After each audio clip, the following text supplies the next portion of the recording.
Hello everybody, welcome back to my channel. My name's Heather Robison. If this is your first time seeing my face, welcome. I make all sorts of random videos at this point. This YouTube channel is just for me to record and document all my hobbies and the things that I love. But this video is a wrap-up of all of the books that I read in 2022.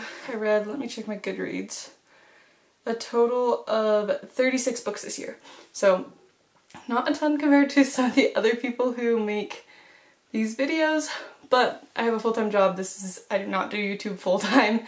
So this is what I got to working a normal 40-hour job as a teacher. Okay, jumping right into it. The first 3 books that I read I actually don't have because I borrowed them from my sister-in-law. But I read the Legend trilogy. And I really like this trilogy. I gave all 3 books 4 stars. They're by Marie Lu, I think is how you say her name. But I really liked the books. I was a little unhappy with the ending of the 3rd book. But apparently there's a like 4th, not technically part of the trilogy, but like a 4th book that kind of wraps up like 10 years later, which I haven't read yet, and I need to get that book and read it because I think that would make me feel a little better about how it ends. But I did read these really quick. I loved them. I read all 3 books in like a week and a half or something like that. So those were really good. Again, I don't have the actual books. I'll put pictures of the covers on here. The next book that I read was Glass Sword by Victoria Aveyard. I think is how you say her name. I don't know. But this is the 2nd book to the Red Queen series. I really liked the 1st book. The 2nd book I didn't love as much. I gave it 3 stars.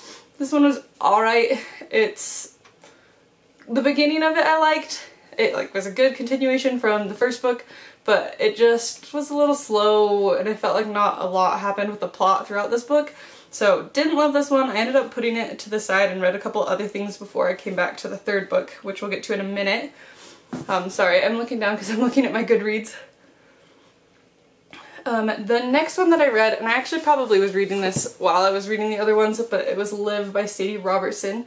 This one's more of a nonfiction Christian book, and I like to be reading a nonfiction book a little bit at a time as I read several fiction books. And so this was the one that I was reading at the beginning of the year. I would just read like a couple chapters a night right before I'd go to bed.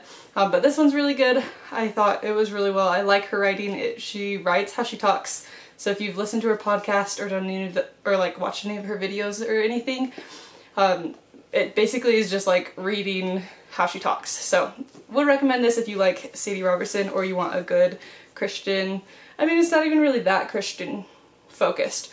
You could read this totally if you weren't a Christian too, but highly recommend that one. The next book that I read, I actually have no idea where it is. I've somehow managed to misplace it. I'm sure I've loaned it to someone at some point. But again, I will put it on the screen here, and it is Why Didn't They Ask Evans by Agatha Christie. This one I gave 4 stars. I love Agatha Christie books. This one was good. I actually ended up reading it in order to watch the miniseries that they made based on this book, and I thought the miniseries was really well done. If you are wanting something interesting to watch, there's a couple plot points that were slightly different, but it didn't change the overall outcome of the story, so they were fine. But there were a couple things that were changed from the book, but the book is really good. I don't know, I'm a big read the book before you watch the movie person, especially with Agatha Christie, because I think the plot was a little more explained more in depth in the book, so you're going to spoil the main giveaway but not get the more complicated in-depth version if you watch the show first. So I would read the book and then watch the show. I think the show is really well done, and I would recommend anything by Agatha Christie. They're all just great. Alright, the next several books that I read were actually a whole series, and this was a reread for me. It is the 39 Clues series. I'm missing book 1. I'm sure it's somewhere. Oh, actually I know where it is. My younger brother's reading it. I loved these books in elementary school, and I just felt like rereading something quick and easy. They're super short books. Obviously they're all really thin. They're meant for kids, but I still really loved rereading them. I think that they are still a really good plot even if you're an adult. So this was the first 10 books of 39 Clues that I read. Overall, 4 stars. They're definitely written more for kids, so if you're looking for the super intense, super crazy plot, this maybe isn't it, but they're really good if you want like a fun, quick read. If you're in a reading slump and you want books that you can get through super quick, these are a great option for that. I will say the first few books kind of follow the same pattern of just going through a clue at a time, but when you get to book 5, the Black Circle, that's where it really starts to pick up and you start to get a lot more of the plot twists and the plot gets a little more complicated. So book 5 is where it really starts to pick up. But I really like these. I love 39 Clues. They're great for any age. I think everyone would enjoy 39 Clues. After 39 Clues, I did finally go back and read The King's Cage. This is book number 3 in Red Queen series. It was alright. I think I gave this one 3 stars as well. Didn't love it, didn't hate it. I made it through. I definitely took a long break after reading this before I got to the 4th book because I just kind of lost interest. The plot is just so much slower in the 2nd and 3rd book that it kind of, I just lost interest. It gets very, the 2nd book is very focused on the love triangle and I just didn't love that. I'm not a big romance person. And this one is sort of more about the war and stuff. This one definitely is setting up a lot of stuff for the other book. The 2nd and 3rd book you get a lot of new characters, a lot of new background information on the countries, which is important for the 4th book, but it's kind of slow to get through. So that's King's Cage. Didn't love it, but I didn't like hate it either. So it's alright if you're reading the Red Queen series and you like the first one. It's okay, you can keep reading. It's not as great, but that's that book. And then after that, because it kind of put me in a reading slump, I went back to Agatha Christie, who is always the one to get me back into reading. And I read After the Funeral. This one is just your classic Agatha Christie. I will say I think that if I'm remembering the plot, this is probably one of the quickest getting to the murders out of all the books that I've read of hers. And I haven't read all of her, she has a lot of books, but I feel like a lot of them, it's like introduce all the characters and then you finally get to the murder. This one I feel like the murder happened pretty quickly on in the book, which is good if you're wanting a mystery that just gets right to it. I feel like some of her books take a bit to get into the actual plot of the book, but this one gets into it really quick. So would highly recommend. Again, it's Agatha Christie. I love anything Agatha Christie. Then after that, I went back to read, this is not it, where'd it go? Here we go. I went back to read book 11 of 39 Clues. This one basically gives the backstory to the big bad guys in the 2nd series of 39 Clues. So within like the 39 Clues universe, there's 4 or 5, I think there's 4 like series and then there's a couple kind of standalone books. This is one of the standalone books. It's technically book 11, so it kind of goes with the first series, but it's not necessarily following the plot of the first series. It goes back and it jumps clear back to, let's see, what's the year? 1500s. So it goes way back and it introduces kind of this big family rivalry that's happening that you need to understand in order to understand the next series. So this one's really important. It does jump through clear from the 1500s, following the 2 families all the way up to present time Dan and Amy, who are in the original 39 Clues series. So, and I believe that this one sets up what is happening in the 2nd series of 39 Clues, which I did go ahead and read the first one of that series next, the Medusa plot. Really good. I like it. It's definitely, it's the same characters plus some of them that are introduced in Vesper's Rising. So it's the same characters, you get all of the same people that you love from the first series, but it's a different plot. They're not fighting each other anymore, they're now fighting the other family introduced in book 11. So this one's really good. I do really like the plot of the second series. I did end up putting this one down and reading another Agatha Christie. Here it is. In between some of those other books. This one is Crooked House. I really like it. It's just hard to really have a lot to say about Agatha Christie books because you don't want to spoil anything, and they're all just good mysteries. So there's not really much that I have to say with this. Again, it's an Agatha Christie. I loved it. Highly recommend. This one's set in old London, like a lot of them.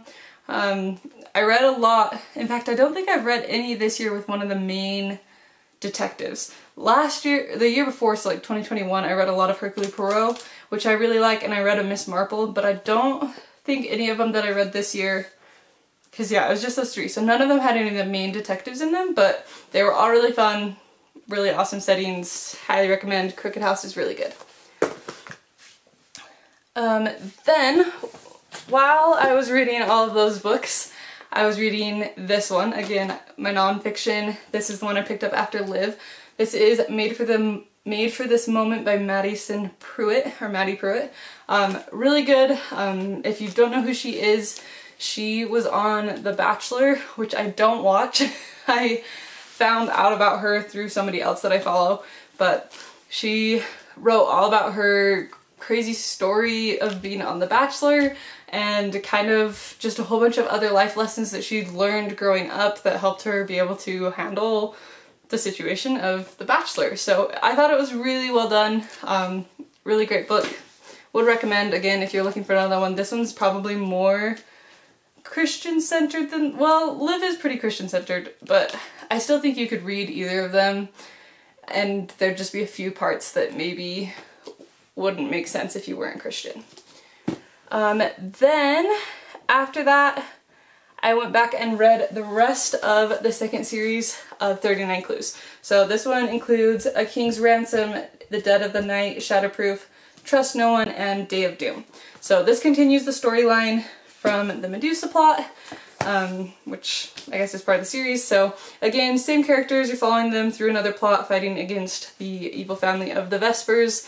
Same thing as 39 Clues. I think any age range could read these books. They're definitely targeted towards children, but they kind of have a lot of stuff in them. It's still an interesting plot, so I would recommend these for anyone. So that's the second series of the 39 Clues. I think they're great.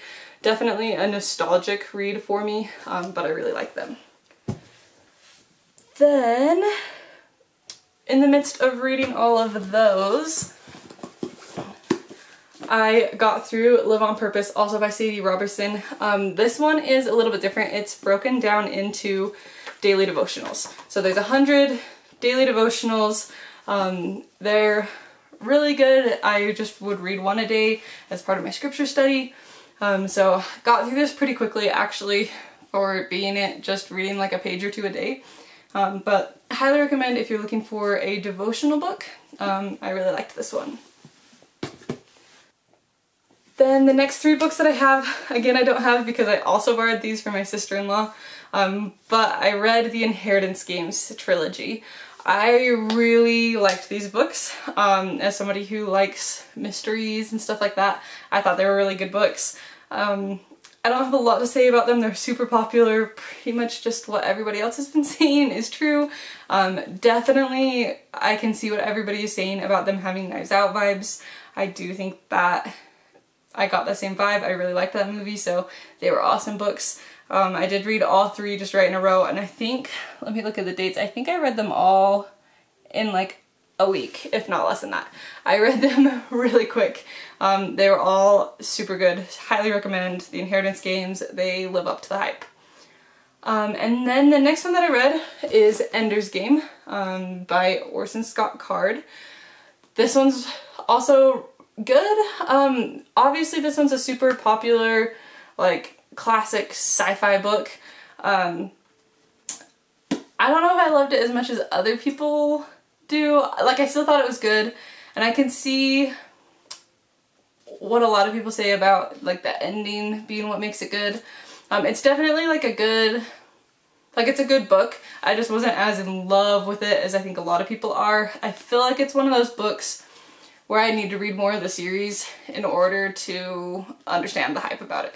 Like, I think it's a good setting up book, but it wasn't necessarily like an awesome plot all the way through. Is definitely more like world building type of a book in my opinion.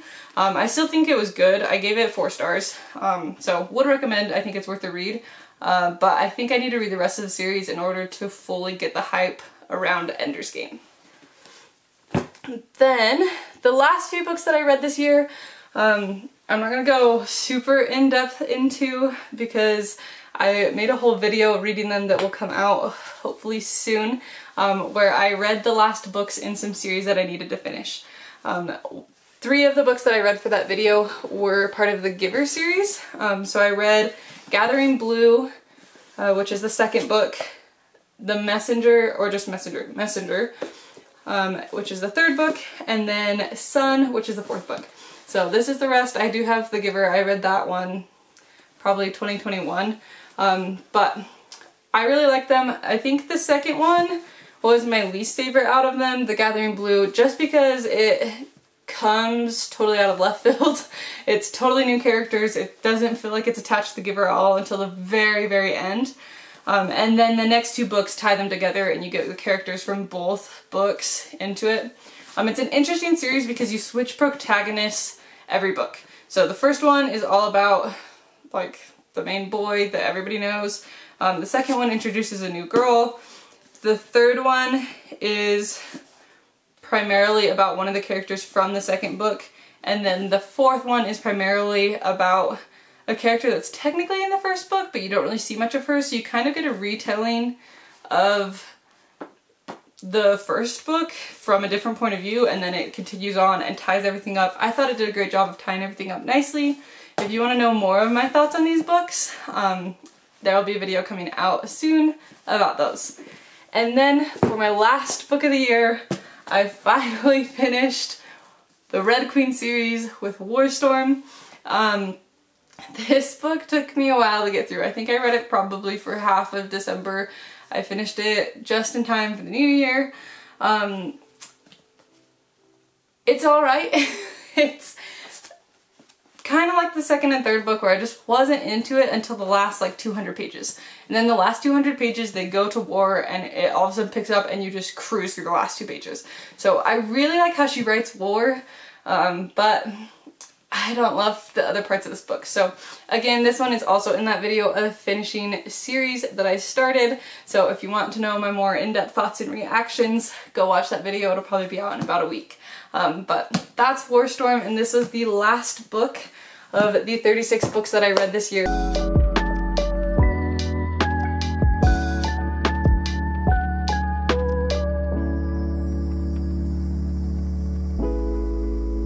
My goal is to read 50 books this year, so hopefully I have a lot of good reads out of that. If you want to see more or follow along as I go through it, subscribe to my channel. I hope to see you around somewhere else, and have a happy 2023. Thank you so much for watching, and I will see you later. Bye.